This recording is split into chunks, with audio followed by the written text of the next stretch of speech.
கிளாந்தான் கோத்தபாரு ஜலான் கெமுமினில் உள்ள ஒரு பங்களாவில் எல்ஜிபிடி சமூகத்தின் உறுப்பினர்கள் சம்பந்தப்பட்ட ஒரு கூட்டம் காவல்துறையினரால் சோதனை செய்யப்பட்டது. இந்த நிகழ்வில் கிட்டத்தட்ட 100 ஆண்கள் கலந்து கொண்டதாக நம்பப்படுகிறது. கடந்த மாதத்தின் நடுப்பகுதியில் பின்னிரவு 1 மணியளவில் நடந்த இந்த சோதனை உளவுத்துறை பொது மக்களிடமிருந்து பெறப்பட்ட தகவல்களை தொடர்ந்து மேற்கொள்ளப்பட்டது. சம்பவ இடத்தில் நூற்றுக்கணக்கான கொண்டோம்களையும் HIV மருந்துகளையும் அதிகாரிகள் பறிமுதல் செய்தனர். கிளாந்தான் காவல்துறை தலைவர் டத்தோ மொஹமட் யூசுப் மாமட் கூறுகையில், சோதனை நடத்தப்பட்ட நேரத்தில் பங்கேற்பாளர்களில் பலர் ஏற்கனவே வெளியேறிவிட்டதாகவும் 20 பேர் மட்டுமே தடுத்து வைக்கப்பட்டுள்ளதாகவும் அவர் கூறினார்.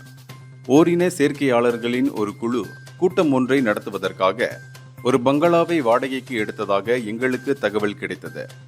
எங்கள் உளவுத்துறையின் அடிப்படையில் இந்த நிகழ்வில் கிட்டத்தட்ட 100 நபர்கள் கலந்து கொண்டுள்ளனர் என்று அவர் கூறினார். இந்தியர்களின் இதய குரல் மக்களோசை.